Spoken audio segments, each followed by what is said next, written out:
on life, in their intelligence, they don't want death. They don't want old age. They don't want disease. They don't want suffering. They don't want loneliness.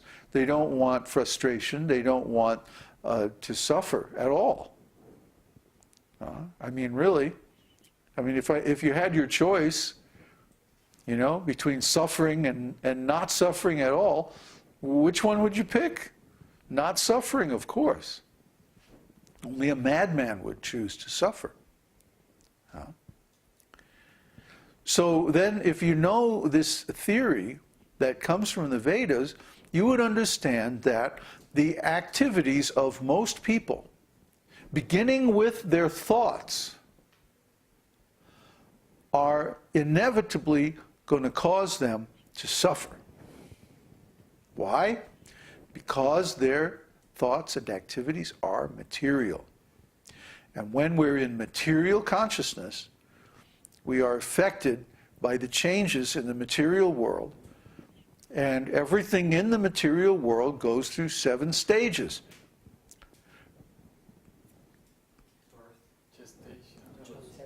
Conception. Something has to be conceived before it can exist. Whether it's an idea, or a body, or a design for something that you make, or whatever. It starts from the conception. It starts from an abstract. Okay? Then what? Gestation.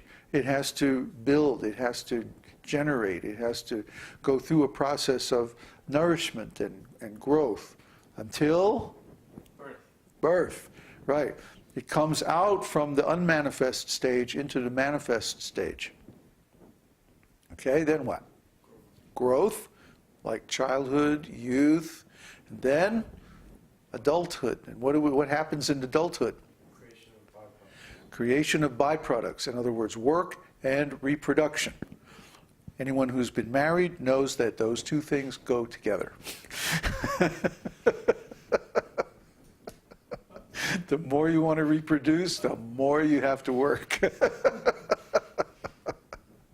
Just taking care of kids is an enormous piece of work. I mean, for 20 years, you're like changing diapers and buying prom dresses and, you know, driving to soccer games and, you know, it's a long sentence.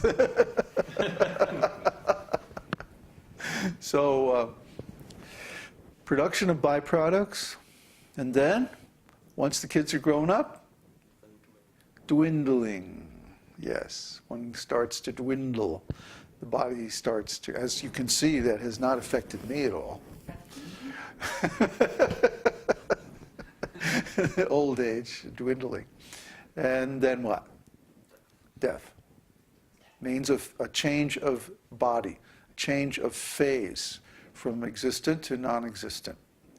So, conception, gestation, birth, growth, production of byproducts, dwindling, and death. These are the 7 stages that affect every manifestation in the living world, in the material world. So any bodies that we have, any possessions that we have, any relationships that we have, anything that we have any relationship with in this material world is going through these 7 stages. And these changes produce suffering. Okay?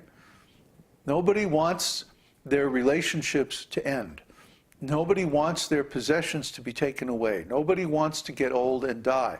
Nobody wants things to change. They all want to keep the stuff that they've worked for, and absolutely none of this is possible. In the material world, everything is subject to the material laws. Everything is affected by time. Everything eventually grows old and wears out and goes away. So even if we are operating in the mode of goodness, which we highly recommend, by the way, highly recommend that you eat in the mode of goodness, that you do everything you can in the mode of goodness, because this will lead to happiness and prosperity and health and strength and intelligence. And this will ultimately lead to spiritual life.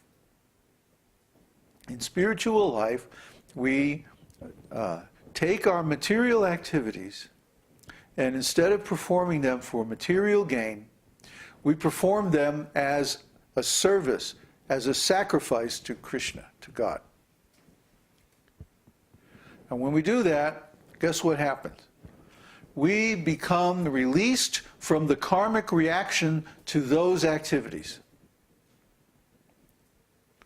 Instead of karmic reaction, we get spiritual advancement.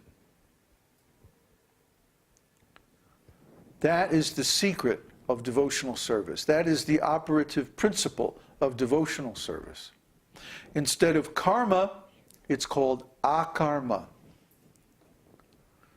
Karma means work. Karma means cause and effect. It's what's called fruitive activities. All these activities in the material world are undertaken to produce some fruit, some result. Huh? Nobody does any work in this material world unless they want to get some result out of it, except the devotees. The devotees are performing activities that have no material result, like chanting the holy name, for example. What material result does that have? Some people think that we're crazy because we do that. Crazy like a fox. Because we chant these holy names, because we do so many other things that have no material results whatsoever, we are excused from the karma. Because all of these activities are done as an offering to Krishna. And ultimately, as described in the Nectar of Devotion, these kind of activities over a long period of time result in our developing love of Krishna. And when we develop love of Krishna, this transforms our consciousness from material to spiritual. The transformation begins when we take our regular material activities and offer them to Krishna. And the end goal of that transformation is pure love of God. That's how it works. So then there are all these methods, so many methods. We went through a long examination, detailed look at all the different methods. And also we looked at the offenses, the things that stop the methods from working, and how to overcome. Well, we didn't really talk too much about how to overcome the offenses. That might be another topic that we would want to go into at some point. But so far, the Nectar of Devotion has talked about once we reach the point where our intelligence has matured by the mode of goodness, to the point where we can see, okay, I want out of here. I don't want to be in the material world anymore. I want to attain the spiritual world. Once we get to that point, that is where Nectar of Devotion begins. Okay? Most spiritual paths, they end at the point where we say, I want to get out of this material world because I'm a spiritual living being. I'm a spiritual living entity. I am a spirit soul. I am a being of pure consciousness. I'm not a being, I'm not this body, I'm not a member of this world, I'm not a member of time or affected by time, I'm eternal. And when we declare our identity to be completely spiritual, that is actually the goal or the end point of most spiritual paths. But for us, it's just the beginning. This is the minimum qualification for entering this path of devotional service described in Nectar of Devotion. And sure enough, if you look in Bhagavad-gītā, this truth of our spiritual identity is the first point, well, almost the second point that Krishna makes.